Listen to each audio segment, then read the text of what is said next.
No Rio de Janeiro de 1922, o ar ainda tem um resto de Belle Époque, misturado com poeira de obra, bonde rangendo nos trilhos, o mar ali perto como uma promessa e uma ameaça, e uma cidade que aprende a ser moderna, sem saber direito o preço. É nesse Rio que se veste para a fotografia, e sua, ao mesmo tempo, que nasce Maria Antonieta Porto Carreiro, em 21 de setembro. O nome já parece um figurino. Maria Antonieta, Porto, Carreiro. 3 palavras com peso, com som de sobrenome que abre portas e, às vezes, fecha janelas. Porque para uma menina de família, o mundo vinha com moldura, boas maneiras, boa escola, boa postura e um destino que não precisava ser dito em voz alta. Casar bem, ser discreta, ser de casa. Só que o teatro, quando entra na vida de alguém, não entra como um convite. Entra como uma febre. A infância e a juventude de Tônia, porque Maria Antonieta, cedo, vira Tônia, como se o diminutivo fosse uma senha, atravessam um Brasil que muda de roupa depressa. A década de 1930 chega com Getúlio, com rádio virando altar doméstico, com a ideia de nação sendo narrada em voz grave e com uma moral pública que pesa especialmente sobre as mulheres. A moça de família é vigiada por olhos que não aparecem, vizinhos, parentes, a própria cidade, e o palco para esse mesmo olhar ainda carrega um estigma antigo. Atriz não é bem uma profissão, é uma suspeita. Atriz é mulher pública, dizem com a mesma expressão que usam para outras coisas. O teatro é fascínio e risco. É luz e comentário maldoso no dia seguinte. Mas o Rio também é uma máquina de sedução. Há cinemas, há revistas ilustradas, há colunas sociais, há a noite com seus salões e seus bastidores. E há, sobretudo, a sensação de que a vida pode ser encenada. A cidade ensina isso. A praia como passarela, o centro como palco, o carnaval como uma escola de presença.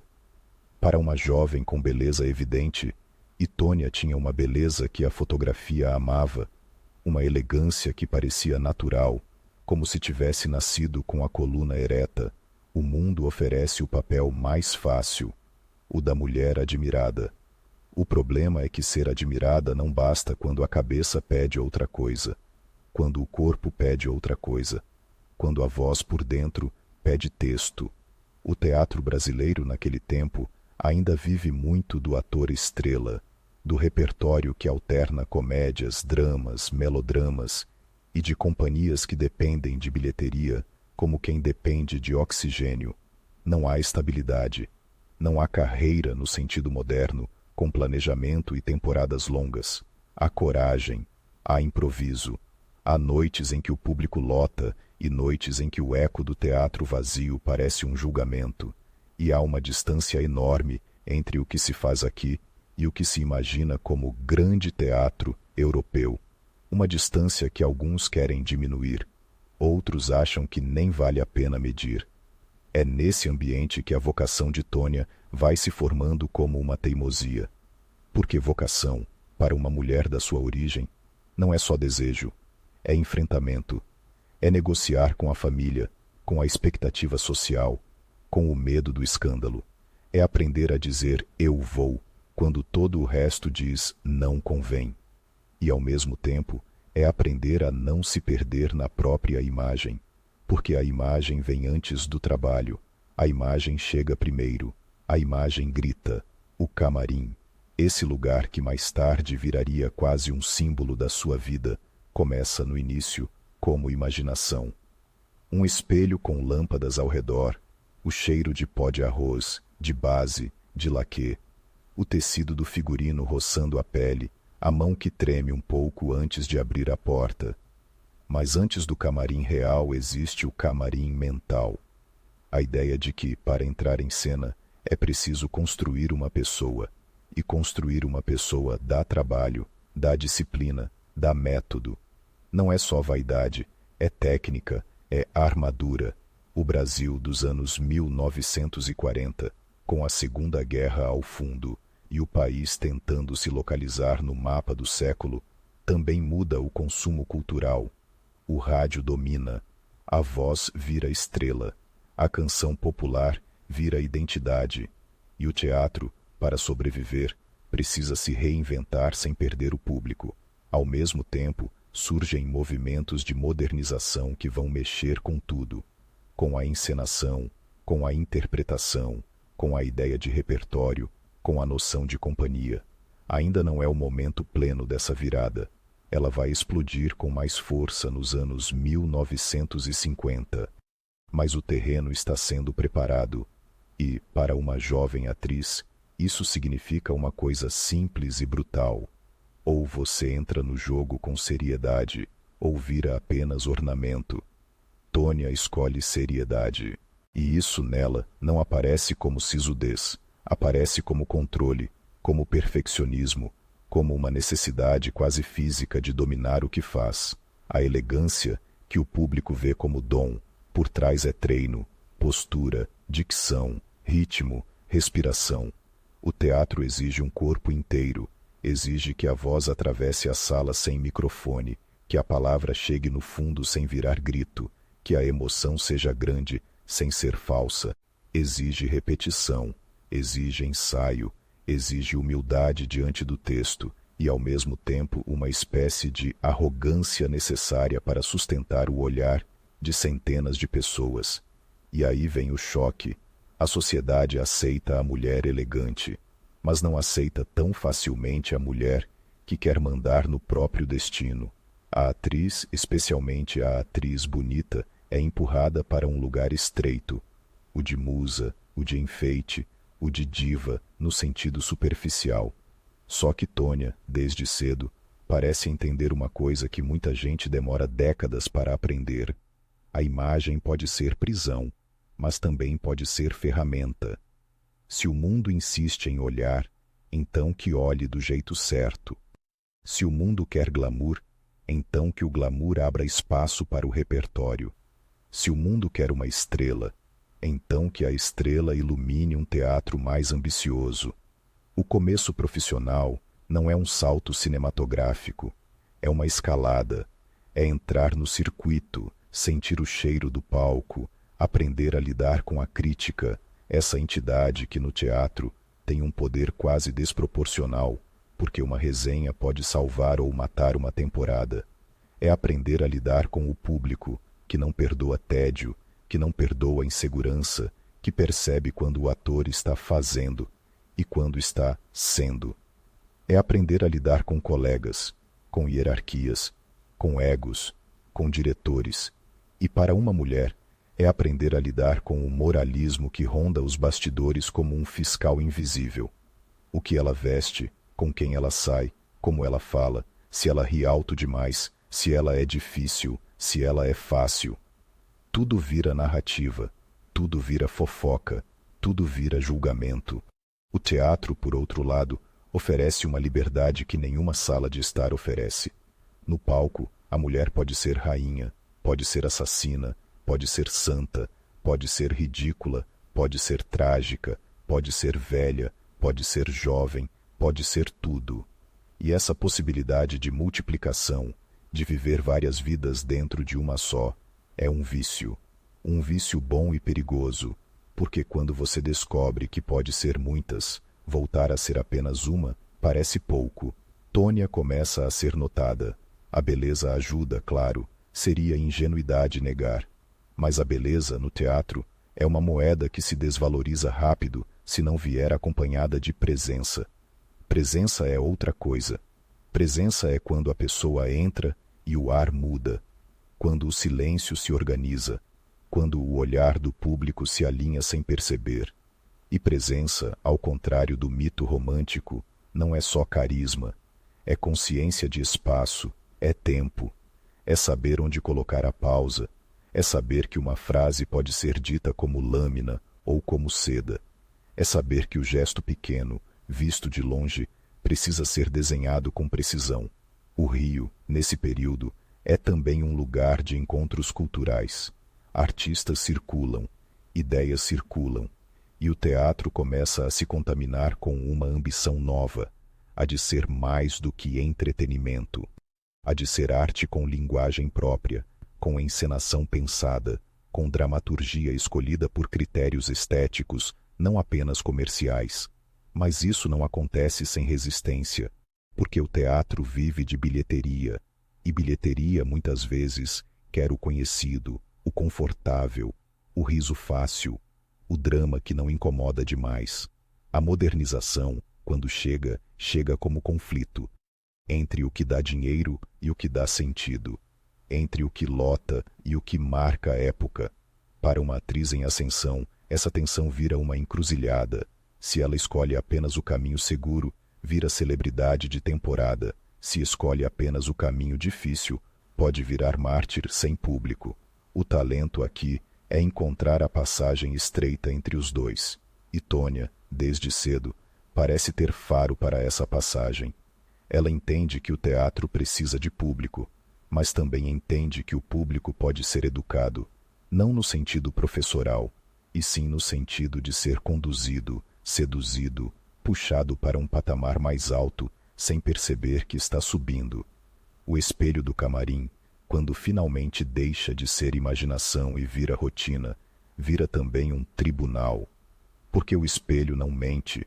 Ele mostra a maquiagem, sim, mas mostra também o cansaço, mostra a olheira depois de ensaios longos, mostra a tensão no maxilar, mostra a ansiedade antes da estreia, e estreia é uma palavra que, no teatro, tem peso de sentença. A estreia decide muita coisa, a crítica, o boca a boca, o destino da temporada, o humor da companhia, o dinheiro que entra ou não entra. E, para uma atriz que quer ser levada a sério, a estreia é mais do que um evento social. É prova. Há um detalhe importante na formação de uma atriz como Tônia. Ela surge num tempo em que o teatro brasileiro ainda está consolidando padrões profissionais. O que hoje parece óbvio, ensaios com método, direção com conceito, cenografia integrada, iluminação pensada como linguagem, nem sempre era regra. Muitas companhias funcionavam na base da experiência, do improviso, do sempre foi assim. E quando alguém chega com exigência, com disciplina, com desejo de elevar o padrão, isso pode ser visto como virtude ou como arrogância. Uma mulher exigente, então, corre o risco de ser rotulada rapidamente. Difícil, temperamental, diva. A palavra diva pode ser elogio e pode ser arma, pode ser coroa e pode ser algema. E é curioso, Tônia vai carregar essa palavra pela vida inteira, mas no começo ela ainda está construindo o que essa palavra vai significar. Porque há divas que são só superfície, e há divas que usam a superfície como fachada para um trabalho subterrâneo, pesado, quase invisível. O público vê o vestido, não vê a marcação. O público vê o cabelo impecável, não vê a repetição de uma cena até a exaustão. O público vê a entrada triunfal, não vê o medo de falhar. O início da carreira é também o início de uma relação com a crítica e com a imprensa que, no Brasil, sempre teve um componente de espetáculo. A atriz não é apenas avaliada pelo que faz em cena. Ela é narrada como personagem fora dela. E Tônia, com sua fotogenia e sua elegância, vira material perfeito para esse tipo de narrativa. Só que, ao mesmo tempo, ela precisa garantir que o que se escreve sobre ela não seja apenas sobre vestidos e romances, mas sobre trabalho. E isso se conquista com escolhas, com repertório, com postura, com uma espécie de insistência em ser mais do que a foto. O teatro, nesse período, é um lugar de aprendizado duro. Não há glamour no dia a dia.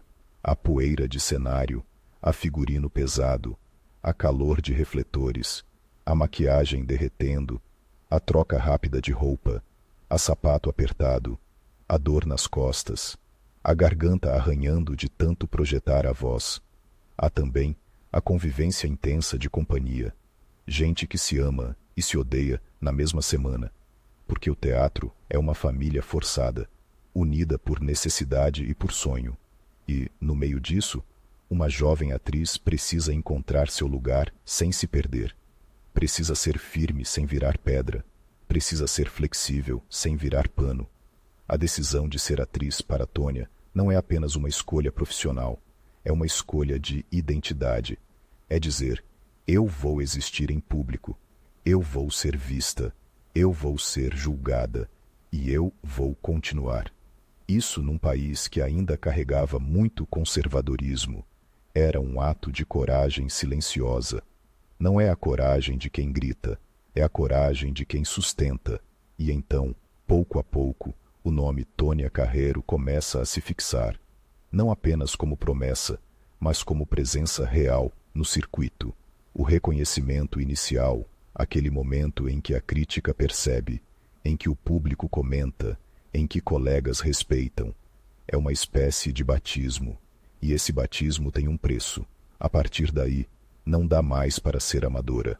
A partir daí, cada escolha pesa, cada papel vira degrau ou armadilha. O Brasil caminha para os anos 1950 com uma fome de modernidade. A urbanização acelera, a indústria cultural cresce e o teatro sente a pressão de se atualizar. Surgem companhias com ambição de repertório, com desejo de trazer textos mais complexos, de trabalhar com direção mais rigorosa, de profissionalizar o ofício. E é nesse clima que a trajetória de Tônia começa a se alinhar com algo maior do que ela mesma, um movimento de transformação da cena. Mas antes de virar símbolo de modernização, ela precisa atravessar o terreno instável do começo. Precisa provar que não é apenas uma mulher bonita ocupando espaço. Precisa provar que sabe ocupar o espaço, o camarim, de novo, a porta fechada, o espelho, a luz crua que não perdoa, a atriz sozinha por alguns minutos, antes de ser engolida pelo coletivo. Porque o teatro é isso, uma solidão cercada de gente. Você entra em cena com outros, depende de outros, mas no instante em que a luz te pega, é você, só você, e o público, que pode ser generoso ou cruel, não negocia com desculpas. Tônia aprende a entrar em cena como quem entra num rito. Não é apenas atravessar uma coxia, é atravessar uma fronteira. Do lado de cá, a pessoa. Do lado de lá, a personagem. E, no meio, uma técnica que precisa funcionar, mesmo quando a vida pessoal não está funcionando. Mesmo quando há problemas em casa, mesmo quando há tensão na companhia, mesmo quando o corpo está cansado. O teatro não espera. O teatro não adia. O teatro acontece. E é aí que a imagem de diva começa a ganhar outra camada. Porque a diva, no imaginário popular, é caprichosa, é distante, é feita de brilho. Mas existe um outro tipo de diva, a que entende que o brilho é parte do trabalho, não substituto do trabalho. A que usa o glamour como linguagem, como ferramenta de comunicação com o público, como forma de elevar o evento teatral a algo maior do que uma noite comum.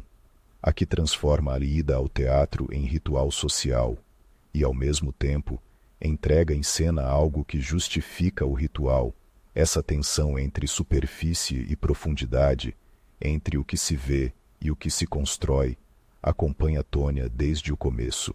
E talvez seja por isso que ela se torna tão interessante, porque enquanto muitos tentam fugir da própria imagem, ela aprende a domá-la. A imagem não desaparece, ela é trabalhada, lapidada, colocada a serviço. O ambiente cultural do Rio, com sua mistura de sofisticação e improviso, também molda essa postura.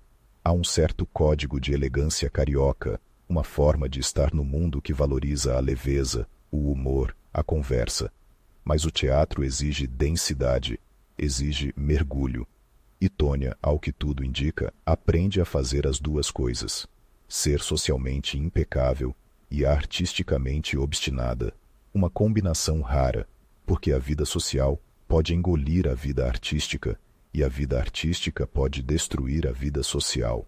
Ela tenta equilibrar. Às vezes consegue, às vezes paga caro. Quando o reconhecimento começa a vir, ele vem junto com uma espécie de aprisionamento. O público passa a esperar dela um certo tipo de papel, um certo tipo de presença, e a atriz, se quer crescer, precisa frustrar expectativas de vez em quando, precisa arriscar, precisa escolher personagens que não são apenas vitrines para a beleza, mas desafios para a técnica. E isso no começo é sempre uma aposta, porque o público pode não acompanhar, a crítica pode não perdoar, a bilheteria pode cair. E no teatro brasileiro, bilheteria não é detalhe, é sobrevivência. Ainda assim, ela avança, e avança com uma consciência que parece precoce, a de que o teatro não é só talento, é estrutura, é companhia, é direção, é repertório, é projeto. Uma atriz pode ser grande, mas, sem um ambiente que sustente essa grandeza, ela vira exceção isolada. E Tônia, desde cedo, se aproxima de ambientes e pessoas que pensam o teatro como projeto, não como sequência de noites. Esse caminho vai levá-la, inevitavelmente, a um encontro decisivo. Adolfo Celi. O nome dele, mais tarde, vai se tornar inseparável de uma fase crucial da sua vida e do teatro brasileiro. Mas antes de ser marido, antes de ser parceria, antes de ser manchete, ele é sinal de uma mudança de eixo, a entrada mais forte de uma mentalidade de direção, de encenação moderna, de rigor profissional, que vinha dialogando com experiências europeias e com a vontade brasileira de se atualizar. Quando Tônia se aproxima desse universo, ela não está apenas se aproximando de um homem, está se aproximando de um modo de fazer teatro. E isso muda tudo, porque até então a atriz podia ser vista como estrela individual. A partir daí, ela começa a ser vista e a se ver como parte de uma engrenagem maior, uma engrenagem que pretende elevar o padrão do teatro no país. E, ao mesmo tempo, ela precisa lidar com o fato de que, numa sociedade machista, a mulher muitas vezes é reduzida ao papel de esposa de, musa de, rosto de. Ela terá que lutar para que a parceria não apague sua autoria, para que o brilho não seja interpretado como reflexo, para que a disciplina não seja confundida com capricho. Mas isso ainda está se formando. No começo, o que existe é a jovem atriz diante do espelho, ajustando a maquiagem com uma precisão quase militar, ouvindo o burburinho da plateia do outro lado da parede, sentindo o cheiro de madeira e poeira, e repetindo mentalmente o texto como quem reza. O teatro, ali, não é abstração, é matéria, é corpo, é voz, é tempo. E o tempo no teatro é implacável. Ele mede tudo, a duração de uma pausa, o ritmo de uma cena, a idade que chega, a moda que muda, o público que se renova. Para uma atriz que começa nos anos 1940 e pretende atravessar décadas, o tempo será sempre um adversário e um aliado. Adversário, porque cobra; aliado, porque amadurece. Mas, no início, o tempo é apenas urgência, a urgência de se firmar, de ser reconhecida, de construir uma carreira num país onde carreiras artísticas podem ser interrompidas por qualquer coisa, por dinheiro, por moralismo, por política, por cansaço. Tônia Carreiro, ainda jovem, escolhe não ser interrompida, e essa escolha, repetida noite após noite, ensaio após ensaio, estreia após estreia, vai moldar a figura que o Brasil aprenderá a chamar de diva. Só que por trás da palavra há uma mulher que quer ser atriz. Atriz de verdade, atriz de repertório, atriz que não aceita ser apenas fotografia. O espelho devolve a imagem pronta. A porta do camarim se abre. A luz da coxia corta o escuro. E, quando ela dá o primeiro passo para o palco, não é apenas uma entrada. É uma declaração silenciosa de independência. Uma mulher do Rio, nascida em 1922, atravessando o corredor estreito entre o que esperavam dela e o que ela decidiu ser. E o teatro, faminto por modernidade, ainda nem sabe que encontrou uma de suas forças mais persistentes. Quando Adolfo Celi aparece no horizonte de Tônia Carreiro, não é como um galã de bastidor, desses que a imprensa adora transformar em romance, antes mesmo de virar parceria. Ele chega como método, como outra temperatura de trabalho, como uma ideia de teatro que não se resolve no improviso elegante, nem na tradição repetida por inércia, mas numa espécie de engenharia, texto, marcação, luz, cenário, ritmo, silêncio, tudo com função, tudo com intenção. O Brasil do começo dos anos 1950 está com pressa. O país se urbaniza, a classe média cresce, a noite do Rio e de São Paulo se enche de novidades, e a palavra moderno vira senha para tudo: arquitetura, música, comportamento, política. No teatro, essa pressa tem um cheiro específico: madeira recém-cortada de cenografia, tinta fresca em painel, tecido novo de figurino e um nervosismo que não é só artístico, é econômico, porque modernizar custa, e custa caro. Ensaiar mais custa, pagar melhor custa, trazer repertório mais exigente custa, e, no fim, a conta sempre cai na mesma mesa: a bilheteria. É aí que a figura de Tônia começa a ganhar um peso diferente. Até então, ela já era presença, já era beleza, já era nome que chamava a atenção. Mas num teatro que tenta se profissionalizar de verdade, a beleza sozinha vira quase um problema. Ela distrai, ela cria preconceito, ela convida o olhar preguiçoso a concluir antes de ver. E Tônia, que sempre pareceu entender o jogo do olhar, aprende a usar o que poderia ser armadilha como alavanca. Se o público vem por ela, ótimo. Agora é preciso fazer o público ficar pelo que acontece depois que a luz acende. O camarim, nessa fase, deixa de ser apenas o lugar do espelho e vira o lugar do cronômetro. O tempo do teatro moderno é outro. O ensaio não é mais "vamos passar a peça", é dissecar, é repetir uma entrada até o gesto ficar inevitável, é ajustar uma pausa como quem ajusta um parafuso. E isso, para uma atriz com disciplina e necessidade de controle, pode ser paraíso e inferno ao mesmo tempo. Paraíso, porque finalmente existe um padrão que não depende do humor da noite. Inferno, porque o padrão exige entrega total e não perdoa a vaidade. Adolfo Celi traz consigo uma cultura de direção que no Brasil ainda está se consolidando. A figura do diretor como autor da encenação, como alguém que organiza o espetáculo como linguagem, não apenas como quem manda no ensaio, é parte dessa modernização. E, quando uma atriz como Tônia se aproxima disso, ela entra num território delicado. O território em que a estrela precisa aceitar ser peça de conjunto sem perder o brilho. Parece simples. Não é. O teatro brasileiro vinha de uma tradição em que o ator estrela, muitas vezes, era o centro gravitacional, e o resto orbitava. A modernização pede outra geometria. O centro pode ser o texto, pode ser a encenação, pode ser a ideia do espetáculo. A estrela continua estrela, mas precisa aprender a brilhar dentro de um desenho. E Tônia aprende, só que aprende do jeito dela, transformando o divismo em ferramenta de trabalho, porque diva, no senso comum, é capricho. Mas no teatro, a diva pode ser outra coisa, a pessoa que impõe padrão, a pessoa que obriga o entorno a se organizar, a pessoa que, ao exigir o melhor de si, acaba exigindo o melhor dos outros. Isso cria atrito. Sempre cria. Principalmente num meio em que o improviso era muitas vezes confundido com charme.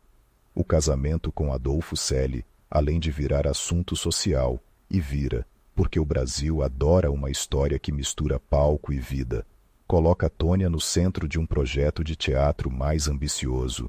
E aqui há uma ironia: a sociedade que desconfia da atriz, que a vigia, que a mede por moralismo, também adora a atriz quando ela se encaixa numa narrativa respeitável. Casar com um diretor, formar família, ter filhos, isso para o olhar conservador pode funcionar como selo de legitimidade, mas o selo vem com uma sombra, a tentação de reduzir a mulher ao papel de esposa de. E Tônia, que não entrou no teatro para ser apêndice de ninguém, precisa fazer uma coisa difícil: viver a parceria sem desaparecer dentro dela.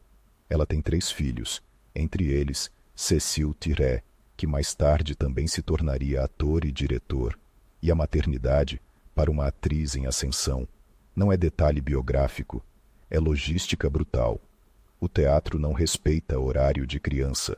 O ensaio atravessa tarde, noite, às vezes madrugada. A estreia não pergunta se o bebê dormiu. E, no Brasil daquela época, a cobrança sobre a mulher é dupla: ser impecável em casa e impecável em cena. Se falha em casa, é julgada como mãe. Se falha em cena, é julgada como profissional. Se acerta nos dois, ainda assim, alguém dirá que é sorte, beleza, facilidade.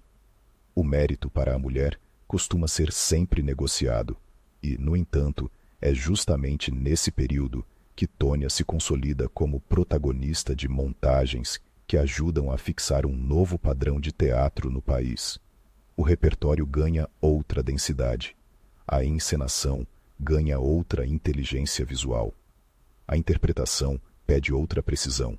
Não basta sentir, é preciso construir. E construir no palco é um trabalho físico, respiração, apoio, projeção, articulação. O português do teatro precisa ser dito com clareza sem virar declamação antiga. A emoção precisa ser grande, sem ser melodrama. A presença precisa ser elegante, sem ser fria. O público que vai ao teatro também como evento social, roupa boa, perfume, conversa no foyer, comentário no jornal no dia seguinte. Encontra em Tônia uma espécie de síntese perfeita. Ela é o glamour que justifica a noite fora, e é a atriz que sustenta a noite por dentro. E isso muda a relação do teatro com a cidade, porque o teatro moderno, para sobreviver, precisa de público, precisa de gente que compre ingresso, precisa de temporada, e uma estrela que puxa a plateia pode ser a diferença entre um projeto morrer na intenção ou virar realidade. Só que essa força tem um preço. A estrela vira garantia, e quando você vira garantia, todo mundo quer que você repita a fórmula. O mercado cultural adora o que funciona. A modernização, paradoxalmente, pode virar conservadora quando encontra um modelo de sucesso. E Tônia, que quer repertório, que quer desafio, precisa lutar contra a própria imagem de certeza, porque a certeza é confortável, e o teatro, quando fica confortável demais, envelhece. Nos bastidores, a modernização também é uma guerra de detalhes, luz, por exemplo. A iluminação deixa de ser apenas clarear o palco e passa a desenhar atmosfera, a recortar rosto, a criar sombra como sentido. Isso muda a atuação. Um gesto pequeno pode ganhar potência se a luz o enquadra. Um olhar pode virar cena se o foco o encontra. E Tônia, fotogênica como era, entende rapidamente essa gramática. Ela sabe onde a luz pega melhor. Mas não usa isso como truque barato. Usa como precisão. A diva aqui não é a que exige holofote por vaidade. É a que entende que o holofote é parte da linguagem. Cenografia também muda. O palco deixa de ser apenas um lugar com móveis e vira espaço simbólico. O cenário não serve só para situar, serve para dizer, e isso exige do ator outra relação com o espaço. Não é mais andar até a cadeira e sentar. É ocupar um desenho, é respeitar uma composição, é saber que às vezes ficar parado é mais forte do que se mover, e ficar parado, no palco, é uma arte, porque o corpo quer se defender do silêncio com movimento. O ator inseguro se mexe, o ator que domina sustenta, Tônia sustenta, e sustentar para ela parece vir de um lugar que mistura vaidade e rigor, uma combinação que muita gente finge não entender, mas que é comum em grandes intérpretes. A vaidade, quando vira disciplina, pode ser motor. A pessoa quer estar impecável, então ensaia. A pessoa quer ser admirada, então trabalha. A pessoa quer controlar a imagem, então controla o instrumento, voz, corpo, tempo. O divismo vira método. A imprensa, claro, continua fazendo o que sempre fez. Descreve vestidos, penteados, festas, viagens, bastidores. E Tônia, ao mesmo tempo em que alimenta essa máquina, porque sabe que ela ajuda a vender teatro, tenta empurrar a narrativa para o trabalho. Não é uma batalha que se vence de uma vez. É uma batalha de décadas. Mas, nesse período de consolidação, ela começa a ganhar uma reputação que vai além do glamour. A de profissional exigente. E exigente, quando se fala de mulher, costuma vir com veneno embutido. Exigente vira difícil. Difícil vira temperamental. Temperamental vira diva, no sentido pejorativo. Só que no teatro, o temperamento às vezes é apenas a recusa de aceitar o medíocre. E o medíocre, num teatro que tenta se modernizar, é tentação constante. Porque modernizar não é só montar textos melhores, é criar condições. E as condições no Brasil são instáveis. Temporadas curtas, falta de apoio consistente, dependência de bilheteria, crítica com poder desproporcional e, por cima de tudo, um país que muda de humor político com frequência e em que a cultura pode ser celebrada num dia e atacada no outro. Nesse cenário, a parceria com Celi não é apenas afetiva, é estratégica. Ela coloca Tônia dentro de uma rede de criação mais estruturada, mais conectada com o que havia de moderno na encenação, e, ao mesmo tempo, a coloca sob um foco ainda mais intenso, porque quando uma atriz vira símbolo de modernização, ela vira alvo, alvo de inveja, alvo de moralismo, alvo de cobrança. Qualquer tropeço vira manchete, qualquer escolha vira julgamento. E há também a tensão estética, o teatro comercial versus o teatro de pesquisa, como se fossem mundos separados, como se o público fosse inimigo da arte. Na prática, a fronteira é porosa, e Tônia vive exatamente nessa porosidade. Ela precisa lotar, mas quer elevar. Ela precisa ser estrela, mas quer ser atriz de repertório. Ela precisa ser imagem, mas quer ser técnica. E para isso, ela faz uma coisa que parece simples, mas é raríssima. Trata o teatro como profissão com padrão industrial e alma artesanal ao mesmo tempo. O dia de ensaio, para uma companhia ambiciosa, tem uma rotina que o público não imagina. Chega-se cedo, lê-se o texto de novo, marca-se cena, repete-se, discute-se intenção, ajusta-se deslocamento, testa-se objeto. O figurino, às vezes, entra antes da estreia para o corpo se acostumar. Sapato muda a postura, saia muda o passo, corset muda a respiração, e a respiração muda a voz. Tudo encadeado. A atriz que entende isso não trata figurino como enfeite, trata como instrumento. E Tônia, com sua elegância natural, poderia cair na armadilha de parecer pronta, sem esforço. Mas o esforço está lá, no modo como ela se prepara, no modo como ela chega, no modo como ela repete. O camarim de novo vira laboratório. O espelho não é só vaidade, é checagem técnica. A maquiagem precisa resistir ao calor do refletor. O cabelo precisa aguentar troca de figurino. O rosto precisa ser legível da plateia, sem virar máscara grossa. E, naquele tempo, sem os recursos de hoje, isso era ainda mais artesanal. Pó, base, lápis, fixador, truques de luz. A atriz aprende a se maquiar como quem aprende a afiar faca, porque no palco o rosto é ferramenta de comunicação. Um olhar que não chega no fundo da sala é um olhar perdido. E o público no Brasil dos anos 1950 está aprendendo a ver outro tipo de teatro. Um teatro que não explica tudo. Um teatro que confia mais no subtexto. Um teatro que pede atenção. Isso cria resistência. Sempre cria. Há quem saia dizendo que não entendeu. Há quem reclame que não é teatro. Há quem sinta falta do velho melodrama. E, nesse atrito, a estrela tem função de ponte. A estrela dá segurança para o público entrar no desconhecido. Se é com ela, eu vou. E uma vez lá dentro, o público pode ser surpreendido. Tônia vira essa ponte. E isso é poder. Mas poder no teatro é sempre instável, porque depende do corpo, depende da voz, depende da saúde, depende do humor do público, depende do jornal do dia seguinte. Depende de uma engrenagem inteira que pode falhar por um detalhe.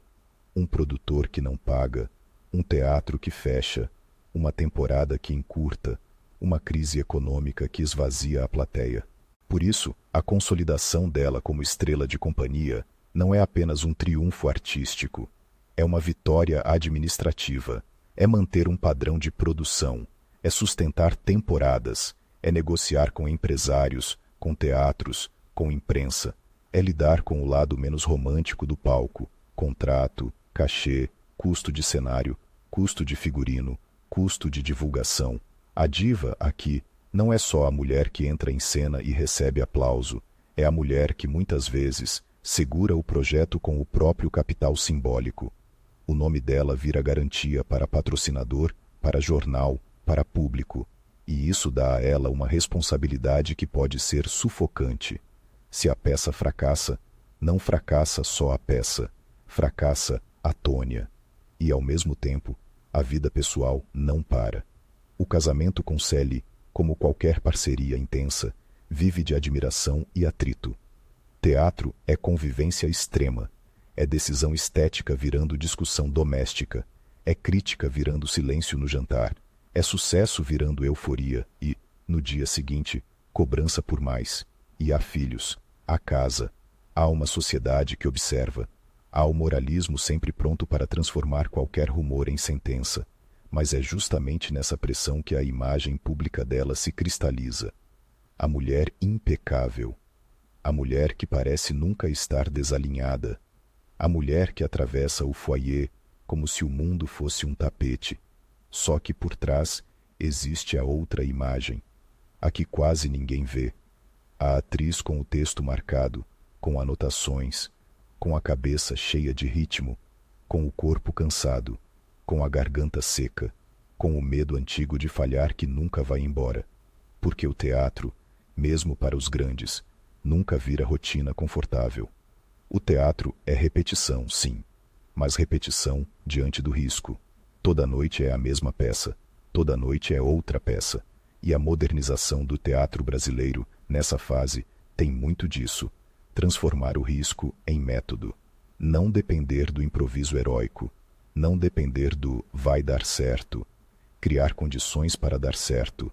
E Tônia, com sua disciplina e seu senso de padrão, encaixa como luva. Ela ajuda a consolidar um tipo de profissionalismo que, para o público, aparece como glamour, mas por dentro é quase militar. A crítica começa a tratá-la não apenas como bonita ou elegante, mas como atriz de repertório. E repertório é palavra séria. Significa que ela não está presa a um tipo só, que ela pode atravessar registros, que ela pode sustentar texto exigente, que ela pode ser mais do que a própria imagem.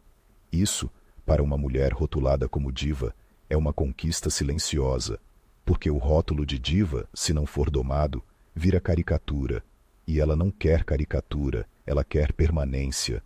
O teatro brasileiro, nesse momento, também vive uma disputa de centros. Rio e São Paulo se olham, se provocam, se influenciam. Companhias circulam, montagens viajam. A ideia de cena nacional começa a se formar com mais clareza e, nesse mapa, Tônia vira um dos rostos mais reconhecíveis. O rosto que aparece na foto do jornal, o nome que puxa conversa, o corpo que, quando entra em cena, faz o público endireitar na cadeira. E há um detalhe que costuma passar batido quando se fala de divas. A diva precisa ser pontual, precisa ser confiável, precisa estar lá. O mito gosta de imaginar a estrela como criatura caprichosa, que chega quando quer. Mas o teatro não funciona assim. Se a protagonista não chega, não há espetáculo. Se a protagonista adoece, a companhia treme. E para manter uma carreira longa, a estrela precisa ser, acima de tudo, profissional. Tônia constrói essa reputação. E reputação, no teatro, é moeda mais valiosa do que aplauso. Aplauso acaba na noite. Reputação decide o próximo contrato. Essa fase de consolidação também é quando ela aprende a lidar com o próprio mito em tempo real. Porque o mito começa cedo. Começa quando o público passa a comentar não só a peça, mas a presença dela. Começa quando a imprensa cria uma narrativa de diva do teatro brasileiro. E quando isso acontece, a atriz corre um risco: acreditar na própria propaganda. Ou, ao contrário, se encolher para fugir dela. Tônia faz uma terceira coisa: usa a propaganda como escudo e como arma. Escudo, porque a imagem pública pode protegê-la de ataques mais baixos. A diva é intocável, dizem. Arma, porque a imagem pública abre portas para projetos maiores. E projetos maiores significam repertório mais ousado, produção mais caprichada, temporadas mais ambiciosas. Significam também mais exposição, mais cobrança, mais risco de queda. Porque quanto mais alto o pedestal, mais barulhenta a queda. E o teatro, que é a arte do presente, não perdoa passado.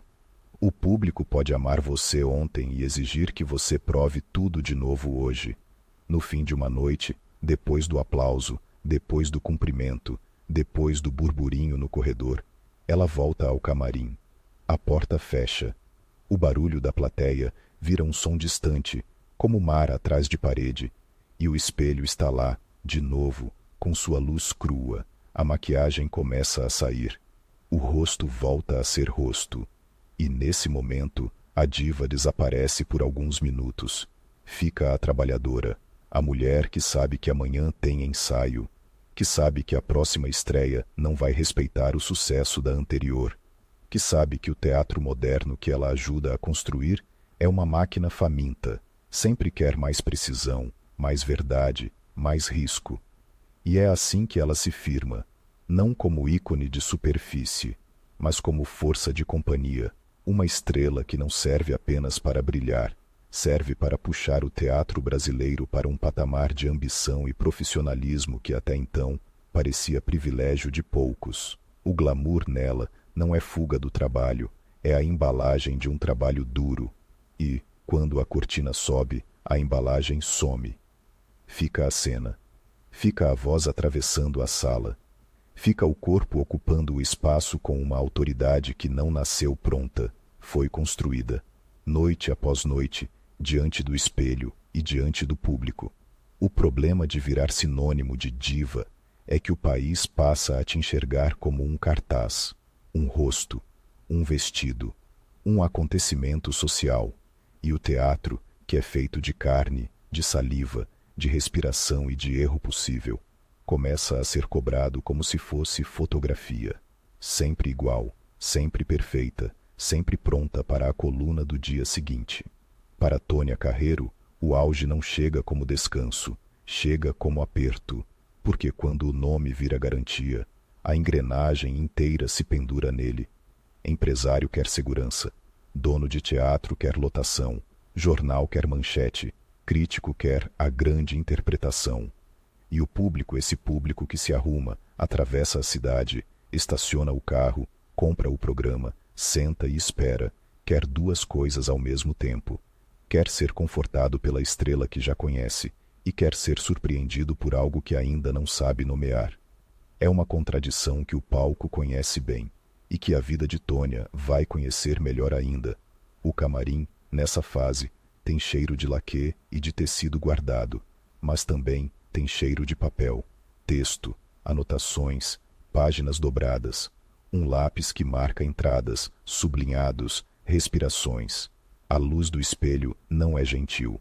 Ela denuncia cansaço, denuncia olheira, denuncia o dia que foi longo, e o dia quase sempre foi longo. Ensaiar, dar entrevista, resolver produção, ajustar figurino, discutir cenário, lidar com a casa, com os filhos, com a vida que insiste em existir fora do palco. E, no meio disso, manter a imagem de quem nasceu pronta. Ninguém nasce pronto. No teatro, menos ainda. O Brasil muda de marcha nos anos 1960. A modernização que parecia uma festa, arquitetura nova, bossa nova, a promessa de um país que se inventa, começa a ganhar sombras. A política endurece, o ar fica mais pesado, a cultura vira território vigiado, disputado, às vezes punido. E o teatro, que sempre foi lugar de palavra dita ao vivo, palavra que não dá para cortar na edição, vira um campo minado. Não é só estética, é sobrevivência. E aí a diva, que muitos imaginam como criatura acima do mundo, descobre que o mundo tem mãos. Mãos que seguram verbas, que fecham portas, que pressionam empresários, que intimidam plateias. O teatro brasileiro, já instável por natureza, temporadas curtas, dinheiro curto, dependência de bilheteria, passa a conviver com um tipo de instabilidade mais perigosa, a que não se resolve com mais ensaio ou com melhor divulgação, a que vem de fora e entra no palco como um vento frio. Tônia, que construiu a própria autoridade com disciplina e presença, precisa fazer uma coisa que exige outra espécie de técnica: continuar sendo centro sem virar alvo fácil, continuar sendo estrela sem virar caricatura, continuar sendo glamour sem parecer alienada. E isso para uma mulher é sempre mais estreito. O homem pode ser genial e difícil. A mulher, quando é exigente, vira temperamental. Quando é firme, vira mandona. Quando é ambiciosa, vira vaidosa. O vocabulário social é uma armadilha, e ela aprende a caminhar por cima dele como quem atravessa um palco escuro, sabendo onde pisa, sem deixar o público perceber o esforço. O auge também é o tempo das disputas estéticas. O teatro brasileiro, empurrado por novas gerações, começa a experimentar outras linguagens, outras urgências, outras formas de presença. Há quem queira romper com tudo. Há quem queira aprofundar o que já foi conquistado. Há quem ache que o teatro precisa ser mais político, mais direto, mais agressivo. Há quem defenda a sofisticação, o repertório, a construção minuciosa. E, no meio desse debate, a figura de Tônia pode ser lida de dois jeitos: como símbolo de um teatro profissional, moderno, bem acabado, ou como símbolo de um teatro de elite, de salão, de estrela. O mesmo brilho que abre portas também pode provocar ressentimento. Só que o palco não perdoa a leitura preguiçosa. Quem vê Tônia apenas como superfície não aguenta muito tempo diante dela em cena, porque há uma coisa que o público sente, mesmo sem saber explicar: o domínio do tempo, a atriz que sabe esperar, a atriz que sabe que uma pausa não é vazio, é sentido, a atriz que não corre para mostrar serviço, que não se apressa para provar emoção. Ela sustenta, e sustentar, no teatro, é uma forma de poder. Esse poder, porém, tem custo físico. O corpo é instrumento e é limite. O teatro exige repetição, a mesma peça, noite após noite, com a obrigação de parecer viva como se fosse a primeira vez. A garganta seca com o ar quente dos refletores, o salto alto cobra a coluna, o figurino pesa, a maquiagem, sob luz forte, vira máscara se não for controlada, e controlar é trabalho invisível. O público vê a entrada triunfal, não vê o tornozelo latejando, não vê a fita apertando, não vê o esparadrapo escondido, não vê a água morna no copo do camarim para não agredir a voz. E há o outro custo, o custo de ser mito em tempo real. A imprensa que ajudou a construir a diva cobra coerência com a própria invenção. Quer a foto perfeita, o comentário espirituoso, a elegância sem falha. Quer a mulher que atravessa o foyer como se não tivesse passado o dia inteiro repetindo uma cena até o joelho pedir trégua. Quer a estrela que não envelhece, que não hesita, que não tem dias ruins. E o teatro, ironicamente, é o lugar onde dias ruins aparecem, ao vivo, sem filtro. É nesse ponto que cinema e televisão entram como tentação e como ameaça. O cinema, com sua promessa de permanência, a cena fica, a imagem fica, seduz qualquer atriz que vive da efemeridade do palco. Mas o cinema brasileiro, com suas próprias crises e reinvenções, não oferece a mesma estabilidade que a televisão começaria a oferecer. A televisão, por sua vez, muda tudo, muda o alcance, muda o tipo de fama, muda a relação com o público. No teatro, a plateia está ali, respirando junto, pagando ingresso, escolhendo aquela noite. Na televisão, a atriz entra na casa das pessoas sem pedir licença. Vira hábito, vira companhia, vira rosto cotidiano. E o cotidiano é perigoso para uma diva, porque a diva vive de distância, de ritual, de evento. A televisão encurta a distância. Ela democratiza e, ao mesmo tempo, desgasta. O rosto que antes era visto em noites especiais passa a ser visto no sofá, com a luz da sala, com o barulho da panela, com a conversa paralela. A atuação precisa se adaptar. O gesto grande do palco vira excesso na câmera. A pausa longa vira tempo morto na edição. A voz projetada vira artificial no microfone. É outra gramática. E aprender outra gramática sem perder a própria identidade é um desafio que separa a estrela de ocasião da artista de longa duração. Tônia atravessa esse território com a inteligência de quem entende que fama não é a mesma coisa que trabalho, mas pode financiar trabalho. A televisão amplia o nome, e o nome, por sua vez, pode puxar público para o teatro. Só que a televisão também cria uma concorrência cruel. Ela oferece entretenimento barato, diário, confortável. O teatro exige deslocamento, exige dinheiro, exige tempo, exige disposição. Quando a televisão se torna hegemônica, o teatro sente no caixa. E, quando o caixa sente, a arte sente. Porque o teatro, por mais idealista que seja, precisa pagar aluguel, precisa pagar técnico, precisa pagar costureira, precisa pagar ator. A pressão de bilheteria, que já era constante, vira quase uma obsessão. E aí, a diva é convocada para uma função que ninguém escreve no programa: ser âncora econômica. O nome de Tônia no cartaz não é só escolha artística, é estratégia de sobrevivência. E isso pesa, porque se a peça não lota, não é apenas um espetáculo que não deu certo, é a Tônia que não lota. A estrela vira termômetro do mercado, e o mercado não tem delicadeza. Nos bastidores, essa fase é feita de negociações que o público não imagina, conversas com produtores sobre número de apresentações, discussões sobre preço de ingresso, decisões sobre repertório que misturam desejo e cálculo. O que dá para montar, o que o público aceita, o que a crítica vai respeitar, o que a companhia consegue sustentar.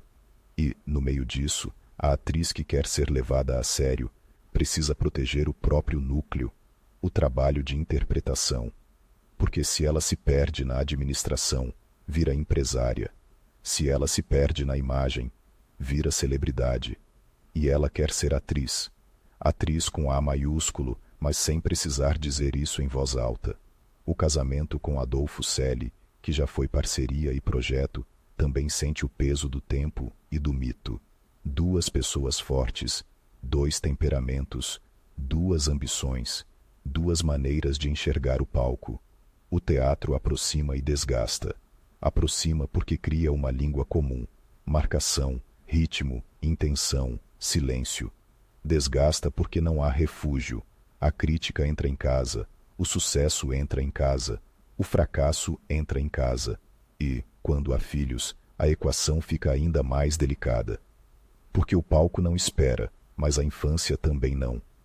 A atriz sai para a estreia e deixa para trás uma casa que continua viva, com febre, com lição, com choro, com rotina. E a sociedade, sempre pronta para julgar, observa. Se ela trabalha demais, é mãe ausente. Se trabalha de menos, é atriz que perdeu o brilho. Não há vitória completa, há escolhas, e as escolhas cobram.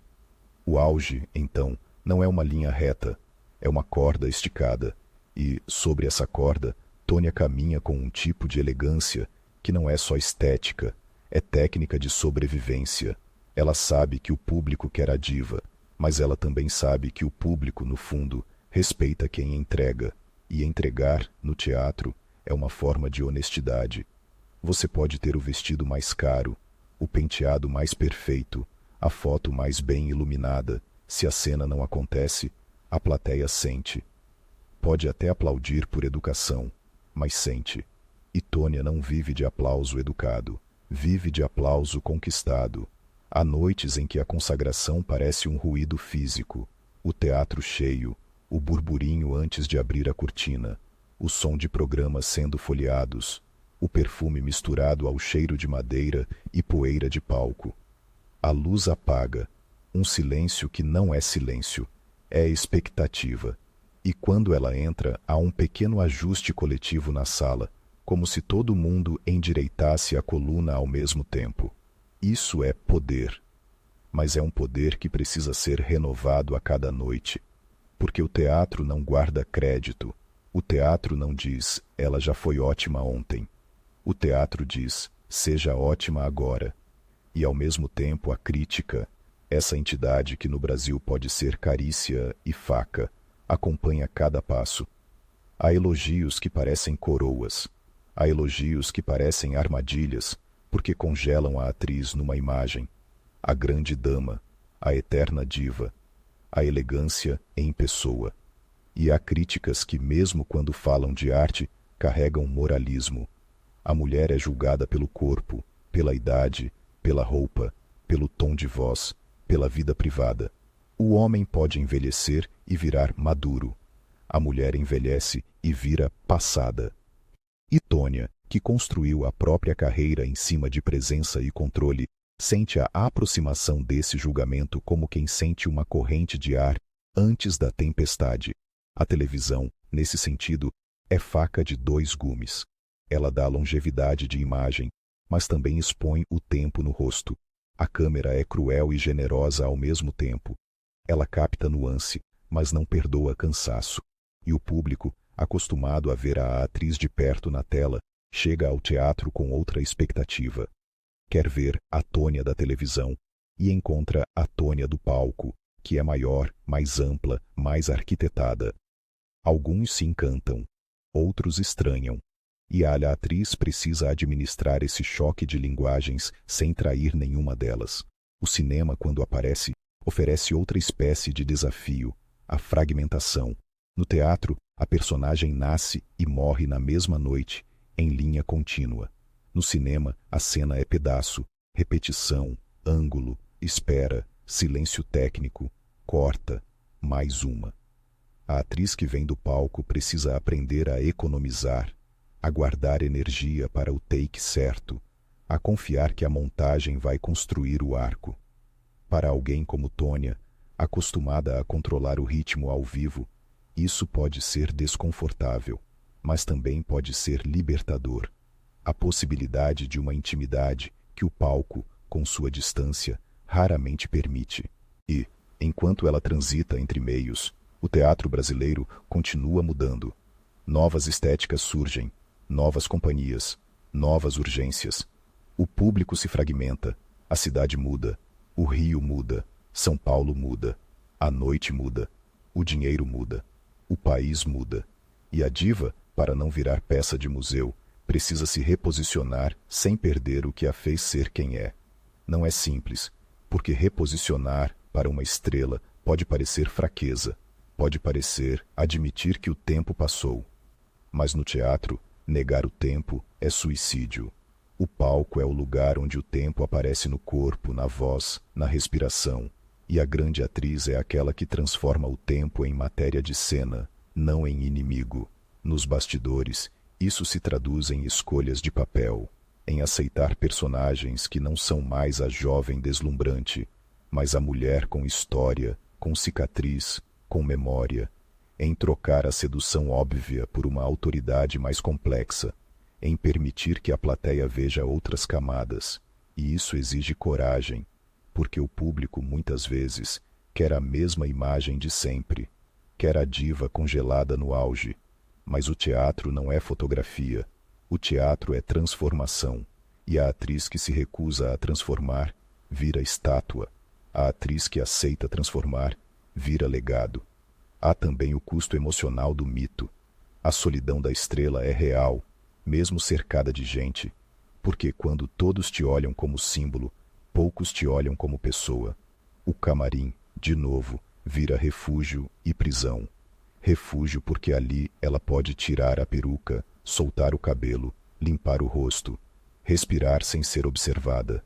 Prisão porque ali ela ouve, do lado de fora, o rumor do público, o comentário do corredor, o pedido de autógrafo, a expectativa que nunca termina. A porta do camarim é uma fronteira. Do lado de fora, a diva.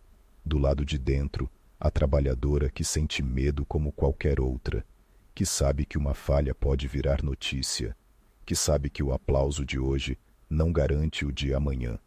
E, no entanto, é justamente nessa tensão que Tônia se torna mais do que um ícone de superfície, porque ela não usa o glamour para esconder fragilidade.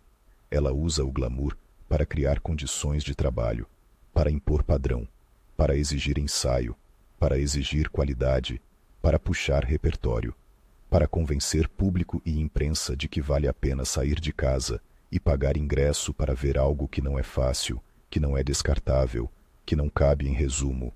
O divismo nela vira uma espécie de contrato. Eu te dou o evento, você me dá a atenção. Eu te dou a estrela, você me dá o teatro. E o teatro, nesse período de auge e tensão, é isso. Uma negociação permanente entre arte e mercado, entre risco e segurança, entre o que se quer dizer e o que se consegue sustentar. Tônia Carreiro atravessa essa negociação com uma arma que não aparece na foto do jornal. A disciplina. A disciplina de chegar, de repetir, de ajustar, de ouvir, de brigar quando precisa, de ceder quando é inteligente ceder, de manter o corpo pronto, a voz pronta, a cabeça pronta.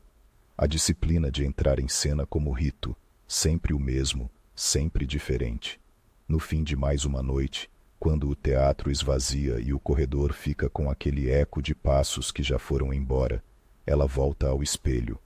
A luz do camarim é impiedosa, a maquiagem sai em algodão manchado, o rosto reaparece com suas linhas reais e, por alguns minutos, antes de abrir a porta e voltar a ser vista, ela encara a própria imagem sem plateia.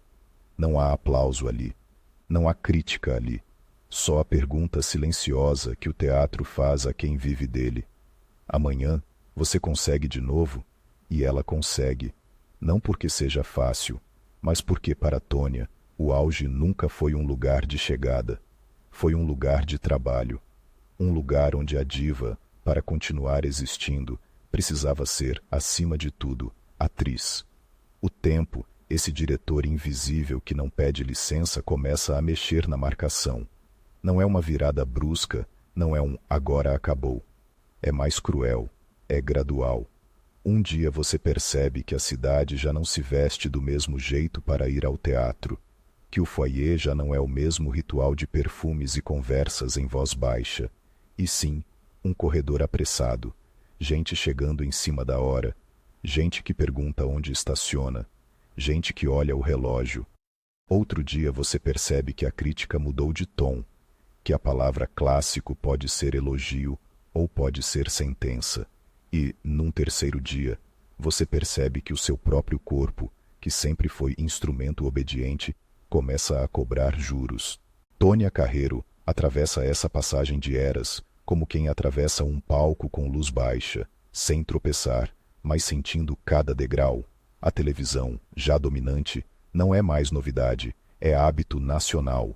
O teatro, que nos anos 1950 e 60 parecia o lugar onde o Brasil ensaiava a modernidade, agora disputa a atenção com uma máquina diária de imagens, com novelas que entram na casa de todo mundo, com uma cultura de consumo que pede rapidez, repetição, familiaridade. E o palco que vive de presença e risco precisa justificar sua existência noite após noite. Para uma atriz identificada com o glamour, isso poderia ser o começo do fim.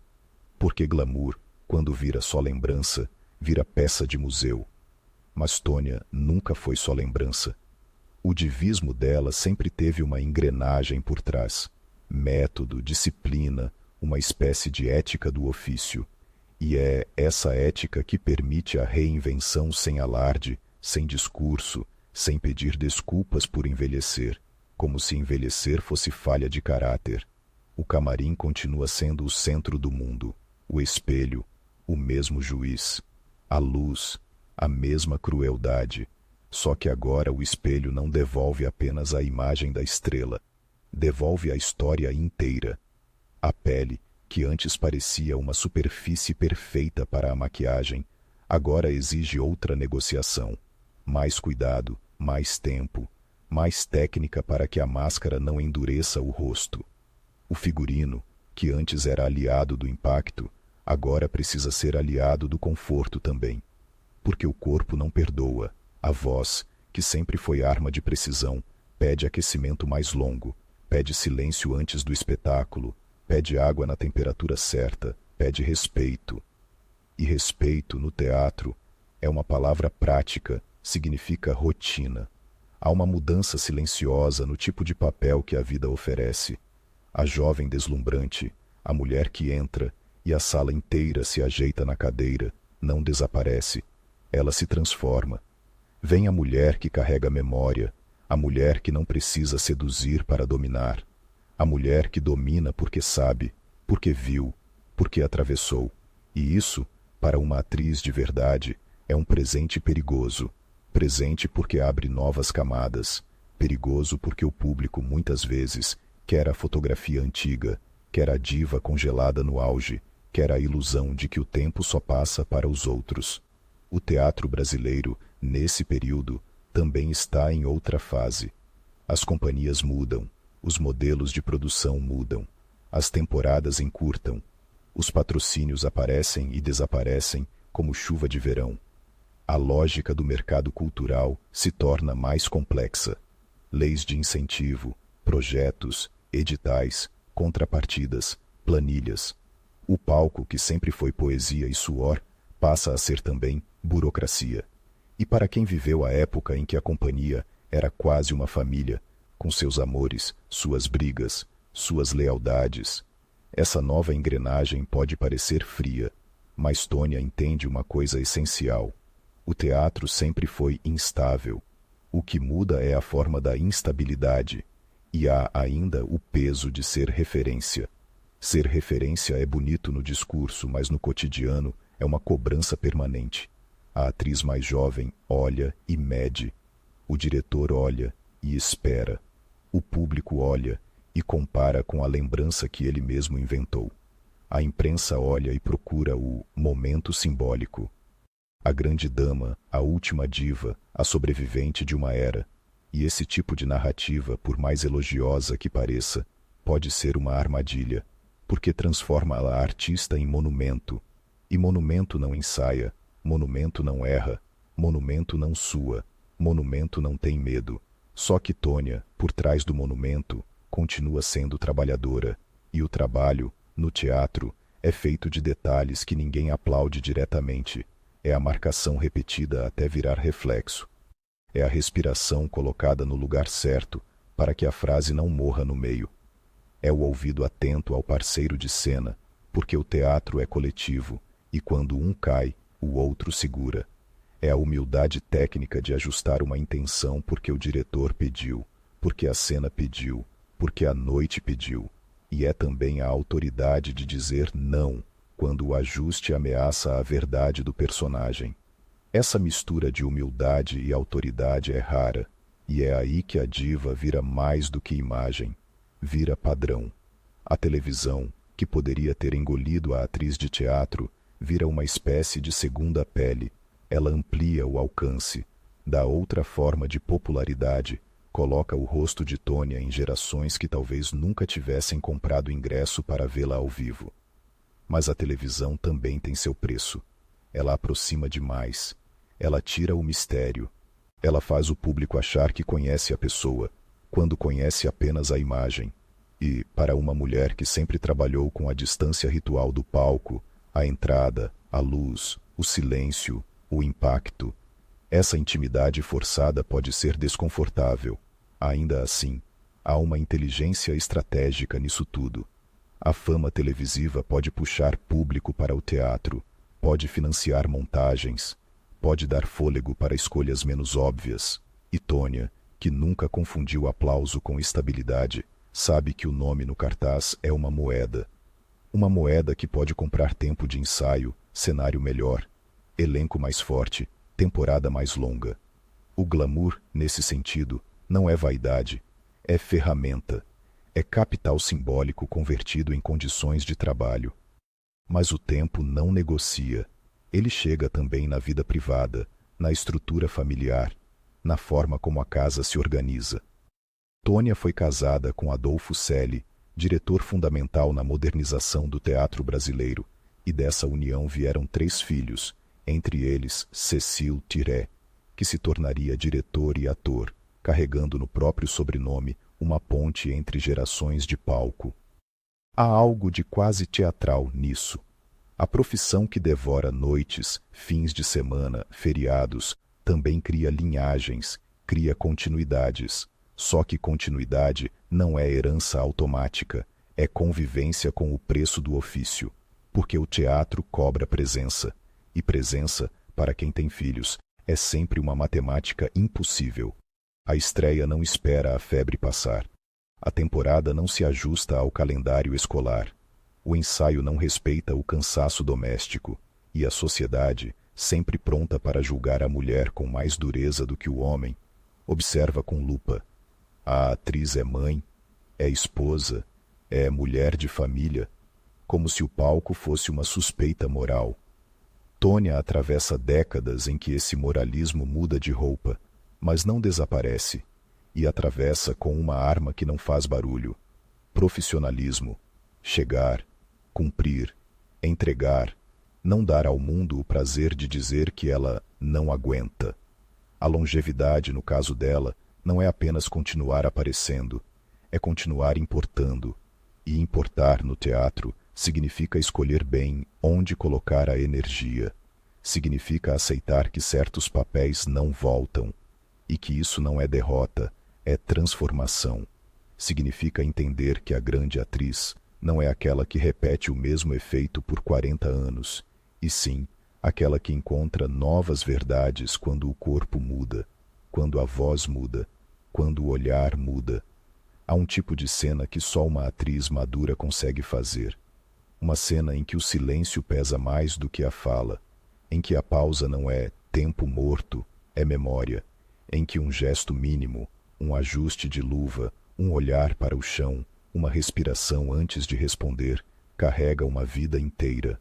Tônia, que sempre dominou o tempo em cena, passa a dominar também o tempo da própria imagem. Ela não precisa correr atrás da juventude. Ela pode, ao contrário, usar a idade como dramaturgia. E isso é modernidade também. Porque modernidade não é só romper com o passado, é saber o que fazer com ele. O teatro brasileiro, tantas vezes dividido entre o comercial e o de pesquisa, entre o popular e o sofisticado, encontra em figuras como Tônia uma prova incômoda, a prova de que a excelência técnica pode ser popular, de que a estrela pode puxar repertório exigente, de que a elegância pode ser uma forma de rigor. O país gosta de separar as coisas em caixinhas. Ela não cabe. Nos anos finais, a imagem pública de Tônia vai se consolidando como a de uma grande dama do palco. Essa expressão, grande dama, tem brilho e tem perigo. Brilho porque reconhece a dimensão histórica. Perigo porque pode virar uma moldura que impede de ver a atriz concreta, a trabalhadora que repetiu cenas até a exaustão, que discutiu marcação, que brigou por ensaio, que sustentou companhias, que enfrentou bilheteria, que atravessou mudanças de gosto, de política cultural, de linguagem. A moldura pode esconder o quadro, e o quadro, no caso dela, é feito de suor. O legado, então, não está apenas nas fotos, nos vestidos, nas manchetes, nos adjetivos. Está num padrão de profissionalismo que ela ajudou a impor, num tipo de presença que educa plateia e colegas. A ideia de que entrar em cena é um rito, não um improviso, que o teatro merece ser tratado com seriedade industrial e delicadeza artesanal ao mesmo tempo, que a estrela não é desculpa para relaxar, é obrigação de elevar o nível, a sós, e há também o legado mais difícil de medir. o legado de uma mulher que ocupou o centro sem pedir permissão, num meio em que o centro costuma ser concedido com condições de comportamento, de docilidade, de boa moça. Tônia, com sua elegância impecável, poderia ter sido usada como exemplo de como uma atriz deve ser. Mas ela subverte isso por dentro. Usa a elegância para ganhar espaço e usa o espaço para trabalhar com rigor. A superfície nela é porta de entrada para a profundidade, e isso confunde quem prefere que a diva seja apenas decoração. Quando a morte chega, em 3 de fevereiro de 2018, no Rio de Janeiro, a mesma cidade onde ela nasceu, em 21 de setembro de 1922, com o nome de Maria Antonieta Portocarrero. O país faz o que sempre faz: escreve balanços, escolhe frases, recorta momentos, tenta resumir uma vida em poucas linhas. Diva do teatro brasileiro. Sim, mas essa frase, sozinha, é pequena demais para o que ela construiu. Porque diva, no imaginário popular, é alguém que brilha, e Tônia brilhou. Só que o brilho dela não era só reflexo de luz no tecido, era luz de trabalho. Era o brilho de quem entendeu cedo que o teatro não é um lugar para ser admirada de longe, e sim um lugar para ser testada de perto, noite após noite, com o público respirando junto, com o erro possível rondando, com a verdade sempre em risco. E no fim, é isso que permanece: a imagem do camarim e do espelho, repetida como um refrão ao longo de décadas. A porta fechada, o texto marcado, o lápis, a água, a maquiagem que não é máscara é ferramenta, o figurino que não é fantasia é arquitetura, a luz que não perdoa, e depois a porta abrindo, o corredor, o som da plateia, o instante em que o mundo lá fora desaparece e só existe o palco. Entrar em cena para Tônia Carreiro nunca foi apenas aparecer, foi cumprir um pacto com o público, com a profissão, com ela mesma, e é por isso que, mesmo quando a era muda, mesmo quando o país muda, mesmo quando a televisão engole tudo, mesmo quando o corpo impõe limites, a figura dela não vira superfície, vira referência, vira medida, vira memória viva de um teatro que se modernizou não só por ideias, mas por gente que transformou disciplina em arte e arte em destino.